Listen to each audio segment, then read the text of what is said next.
पार्वती की सास निर्मला की आदत थी दूसरों के घर में ताका झाकी करने की। निर्मला की इस आदत से पड़ोसन शांति भी कई बार खिसिया जाती थी। क्या बात है शांति, आजकल नाश्ते में बड़ा घी मक्खन खाया जा रहा है। आ गई नजर लगाने। अरे वो बेटी ने गांव से भेजा है, उसने नई गाय ली है, इसलिए बोल रही थी माँ तुम गांव का घी मक्खन खाओ, शहर के घी मक्खन में भला क्या ताकत। ये तो तुम सही कह रही हो, हमारा तो कोई गांव में रहता ही नहीं है। अगर अब की बार चक्कर लगे किसी का तो मेरे लिए भी मंगवा देना, हम भी गांव का घी मक्खन खाकर देख लेंगे। निर्मला ये कहकर वहां से चली जाती है। शांति गुस्से में बोलने लगती है, ये निर्मला ने तो बहुत तंग किया हुआ है। जब देखो कोई चीज घर में आने की देर है, ये पहले मांगने आ जाती है। कहां तक इससे छुटकारा पाऊं। माँ जी आपको पता है शांति मौसी आपको पसंद नहीं करती हैं, फिर भी आप बार बार उनके घर क्यों जाती हैं? तू कैसे कह सकती है कि वो मुझे पसंद नहीं करती है? अभी उसके घर चाय का कप पीकर आ रही हूं। तुझे पता है उसकी बेटी ने गांव से मक्खन घी भेजा है, शुद्ध और असली। मैंने बोल दिया है किसी का चक्कर लगे तो हमारे लिए भी मंगवा दे। अब तू तो कुछ लाने से रही, दूसरों से ही कहने पड़ेगा। तू तो परवाह करती नहीं है, खुद भी कमजोर हो रही है और मुझे भी मोटा नहीं होने देती। माँ जी ज्यादा घी मक्खन सेहत के लिए अच्छा नहीं होता, शहर का घी मक्खन ही अच्छा है, ऐसे किसी से मांगना अच्छी बात थोड़ी है। निर्मला की इस आदत के कारण कई बार पार्वती उसे समझा चुकी थी, पर निर्मला थी कि वो मानती ही नहीं थी। एक दिन तो हद ही हो गई। अरे शांति, ये तेरे घर में गाय कैसे आई? पहले तो कभी नहीं देखी। अरे मेरी लड़की ने गांव से भिजवाई है। वो कह रही थी बार बार गांव से घी मक्खन भिजवाने में परेशानी होगी, इसलिए इसी गाय का दूध निकालकर दूध और दूध से बनी चीजें बनाकर इस्तेमाल करूंगी। अच्छा, ये तो बड़ी बढ़िया बात रही। तुम अपने लिए दूध निकालो तो थोड़ा मुझे भी दे देना। हमारा दूध वाला बड़ा पतला दूध देकर जाता है, चाय में बिल्कुल भी स्वाद नहीं रहता। ज्यादा नहीं, बस रोज का 1 कप मेरे लिए काफी है। बाकी सब घर के लोग तो वही दूध से बनी चाय पी लेते हैं। निर्मला कुछ दिनों तक लगातार शांति के घर जाती और गाय का दूध लेकर आ जाती। इस बात से शांति बहुत परेशान थी। शांति, गाय ने दूध दिया होगा, जरा 1 कप दे देती, चाय चढ़ाने जा रही थी। पता नहीं जब से तेरी गाय आई है मुझे इसी के दूध की चाय पसंद है। देती हूँ, रुको, देखना पड़ेगा बचा भी है या नहीं। थोड़ा सा ही रखा है, अब तो कल ही गाय दूध देगी। अरे तो कोई बात नहीं, मेरे लिए तो इतना ही बहुत है। ला, मुझे पकड़ा दे। निर्मला शांति के हाथ से दूध का गिलास लेकर चली जाती है। ये निर्मला ने तो बहुत परेशान किया हुआ है, इससे छुटकारा पाने के लिए कुछ करना ही होगा। अगले दिन निर्मला जब शांति के घर दूध लेने के लिए जाती है तो शांति पहले से ही एक योजना बनाकर बैठी थी। शांति अपनी बहू से बोली, बहू, निर्मला सामने से आ रही है, चलो नाटक शुरू करते हैं। तुम्हें पता है बहू, हमारी ये गाय बहुत भाग्यशाली है। एक बहुत पहुंचे हुए साधु बाबा ने कहा है कि कुछ ही दिनों में हमारी गाय जादुई बनने वाली है। क्या सचमुच हमारी गाय जादुई बन जाएगी? हाँ, एक बहुत पहुंचे हुए साधु बाबा दोपहर में आए थे। उन्होंने हमारी गाय को देखा और कहा कि आने वाली 20 तारीख तक अगर हम रोजाना रात में अपनी गाय का गोबर अपने घर के आंगन में इकट्ठा करेंगे तो वो गोबर सोने का बन जाएगा। माँ जी जरा धीरे बोलो, दीवारों के भी कान होते हैं। कहीं रात के समय हमारा गोबर कोई चुरा कर ले गया तो हमारी जगह वो अमीर बन जाएगा। खासकर निर्मला चाची से ये बात छुपा कर रखना, उन्हें पता चल गया तो वो रोजाना गोबर चुरा कर ले जाएंगी। ये दोनों सोच रही हैं मैंने इनकी बातें नहीं सुनी है, पर मैंने तो इनकी सारी बातें सुन ली है। अब ये सारा गोबर मेरा होगा, ढेर सारा सोना मैं रखूंगी। उस दिन निर्मला शांति से दूध लिए बिना ही वापस लौट जाती है और शांति और उसकी बहू जोर जोर से ठहाके मारकर हंसने लगती हैं। निर्मला पार्वती को इस बारे में कुछ नहीं बताती। रात के समय जब सब सो रहे थे, निर्मला चुपचाप उठती है और शांति के घर जाती है। अरे बाप रे, गोबर में से कितनी बदबू आ रही है, पर क्या करूं, मजबूरी में इसे उठाकर अपने घर के आंगन तक ले जाना ही होगा। निर्मला गोबर चुराकर अपने घर के आंगन में डाल देती है। अगले दिन पार्वती उठती है और निर्मला से पूछती है, माँ जी, हमारे घर के आंगन में गाय का गोबर पड़ा है, बहुत बदबू आ रही है। पता नहीं, लगता है कोई गाय रात के समय गोबर कर गई। आपकी चारपाई हटाकर साफ कर देती हूँ। अरे नहीं बहू, रुको, ये गोबर मत हटाना। वो मुझे पूजा के लिए उपले बनाने हैं, इससे ज्यादा मैं तुम्हें कुछ नहीं बता सकती। ठीक है, जैसी आपकी मर्जी, अब मैं क्या ही बोलूं। अब तो रोजाना ही पार्वती की सास निर्मला गोबर की चोरी करने लगी। शांति और उसकी बहू तो मजे ले रही थी। गोबर चुराने के चक्कर में निर्मला ने शांति से दूध मांगना बंद कर दिया। निर्मला को तो बस अब हर तरफ सोना ही सोना दिखाई दे रहा था। बस 2 दिन की बात और है, परसों ये सारा गोबर सोने में बदल जाएगा। माँ जी ये भी गुस्सा कर रहे थे, आपने पूरे आंगन में गोबर ही गोबर फैला दिया है। आखिर इस गोबर का करना क्या चाहती हो, और ये गोबर आप लाती कहाँ से हो? मैंने तुम्हें एक बार कह दिया ना कि ये गोबर मुझे चाहिए, परसों के बाद ये गोबर तुम्हें यहाँ नहीं दिखाई देगा। पार्वती चुप हो जाती है। अगले दिन पार्वती जब छत पर कपड़े सुखा रही थी तो उसने पड़ोस की छत पर बैठी शांति और उसकी बहू की बातें सुन ली। देखा बहू, निर्मला का घर गोबर से भर गया है। हमने कैसी अच्छी योजना बनाई, रोजाना इतना दुखी किया हुआ था इस निर्मला ने।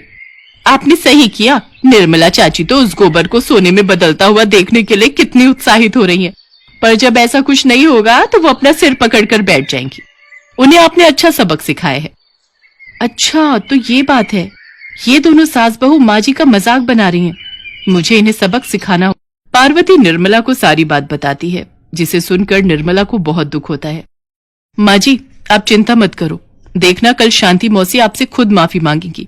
मैं जैसा कहती हूँ आप वैसा ही करो। अगले दिन निर्मला शांति के पास जाती है। शांति ये लो मुंह मीठा करो, तुम्हारे कारण आज हम लखपति बन गए। पूरे 50 लाख रुपए का सोना बिका है, घर में सब बहुत खुश है। सारे गोबर का सोना बन गया। मुझे उन बाबा का पता दे दो, मैं उनसे मिलकर उन्हें भी धन्यवाद बोलाऊंगी। ये तुम कैसी बात कर रही हो निर्मला, ऐसा कभी नहीं हो सकता। मैंने तो तुमसे झूठ बोला था। लगता है तुम्हारा दिमाग खराब हो गया है। मेरे घर कोई बाबा नहीं आए। शांति के मुंह से सच्चाई निकल ही जाती है। इतनी देर में पार्वती भी वहां आ जाती है। शांति मौसी, हम तो आपके मुंह से सच्चाई उगलवाना चाहते थे और वो सामने आ गई। आज के बाद सासू माँ आपसे कोई मतलब नहीं रखेंगी। आपने मेरी सासू माँ को चोर बना दिया, शर्म आनी चाहिए आपको। वो तो आपको अपना मानकर थोड़ा बहुत कुछ मांग लेती थी, पर आपने उनके अपनेपन का मजाक बनाया। चलो सासू माँ, आज के बाद इनके घर आने की कोई जरूरत नहीं है। पार्वती निर्मला के साथ घर आ जाती है। शांति चाहते हुए भी अपनी इस गलती की माफी निर्मला से नहीं मांग सकती थी, क्योंकि वो जानती थी कि निर्मला को उसकी इस बात से बहुत ठेस पहुंची है और अब ये आपसी प्रेम का रिश्ता कभी ठीक नहीं होगा। माँ जी, मैंने आपको मना किया था, इस घर में अगर आम आए तो मैं ये घर छोड़कर चली जाऊंगी, पर आपने फिर आम मंगवा लिए। आपको पता है मुझे आम बिल्कुल भी पसंद नहीं है। अरे तुझे पसंद नहीं है तो मुझे तो पसंद है। मैंने राजेश से कहकर स्पेशल दशहरी और चौसा आम मंगवाए हैं। आज आम के साथ मैं एक रोटी ज्यादा खाऊंगी। ठीक है, आप खाओ आम, मैं ये घर छोड़कर जा रही हूँ। किसी को भी कहीं जाने की जरूरत नहीं है। माँ, तुम छत पर बैठकर आम खा लो। प्रिया, तब तक तुम कमरे में बैठ जाओ। ये अच्छी जोर जबरदस्ती है। सीजन का फल भी नहीं खा सकते। दुनिया आम खाती है, हमारे ही घर में आम खाने पर पाबंदी है। तेरे पिताजी आम खरीद कर लाते थे, हम बाल्टी भर कर रख लेते थे और 2-2 किलो आम खा जाते थे। और तेरी बहू के आने के बाद तो जैसे आम मुझे सूंघ सूंघ कर खाना पड़ रहा है। जा रही हूँ मैं छत पर बैठकर आराम से खाऊंगी आम। प्रिया को आम खाना पसंद नहीं था। उसके सामने अगर कोई आम खाए तो वो गुस्से में आ जाती थी, और इसके उलट सुलोचना को आम खाना बहुत पसंद था और वो आम खाने का कोई भी मौका नहीं छोड़ती थी। इसी कारण जब भी आम का सीजन आता था तो दोनों सास बहू की लड़ाई शुरू हो जाती थी। एक दिन सुलोचना सब्जी मंडी गई और उसने देखा कि एक आम वाला भैया सस्ते दामों में बड़े ही रसीले आम बेच रहा था। उसका मन ललचा गया। मन तो कर रहा है अभी हाथों हाथ ये आम खरीद कर खा लूं। प्रिया के चक्कर में कितना तरसना पड़ता है आम खाने के लिए। काश ऐसा होता कि प्रिया आम खाने की सबसे बड़ी शौकीन बन जाती। सुलोचना अपने आप से बातें करती आ रही थी, तभी उसे पेड़ के नीचे बैठे एक साधु बाबा मिलते हैं। वो उन्हें माथा टेकती है और खरीदे हुए आमों में से कुछ आम बाबा के सामने रख देती है। बाबा, ये कुछ आम आप रख लीजिए। इतने सारे आम तुमने मुझे दे दिए, अपने घर के लिए नहीं रखे? बाबा, मेरे घर पर मेरे अलावा ये आम और कौन खाएगा। मेरा बेटा मुश्किल से एक आम खाता है और मेरी बहू तो आम से इतनी नफरत करती है कि मैं घर में आम खा ही नहीं सकती। चोरी छुपकर मुझे आम खाने पड़ते हैं। बस इतनी सी बात। तो आज से तुम्हारी बहू को सबसे ज्यादा आम खाने ही पसंद आएंगे। वो दिन रात आम खाए बिना नहीं रहेगी। ये आम लो और इसका छोटा सा हिस्सा किसी भी तरह अपनी बहू को खिला देना। जैसे ही ये आम बहू खाएगी, उसी पल आम उसका पसंदीदा फल बन जाएगा। साधु बाबा से आशीर्वाद लेकर सुलोचना घर आ जाती है और बहाने से उस आम के टुकड़े को प्रिया को खिला देती है। उसी शाम, माँ जी, फ्रिज में कुछ आम रखे थे, वो दिखाई नहीं दे रहे। आम खाने का बड़ा मन था। हाँ, वो फ्रिज में ऊपर वाले डब्बे में है। चलो हम दोनों मिलकर आम खाते हैं। दोनों सास बहू मिलकर आम खाती हैं, पर प्रिया को तो और आम खाने थे। वो और आम खाने की मांग करती है। सासू माँ, मुझे और आम खाने हैं। मैं राजेश को फोन कर देती हूँ, वो बाजार से ले आएंगे। प्रिया को ऐसा करते देख सुलोचना बहुत खुश थी। आखिर आम उसे भी बहुत पसंद थे और अब उससे भी ज्यादा से ज्यादा आम खाने को मिल रहे थे। राजेश भी जब प्रिया को आम खाने के लिए कहते हुए सुनता है तो वो भी हैरान रह जाता है। राजेश आम खरीदकर घर पहुंचता है।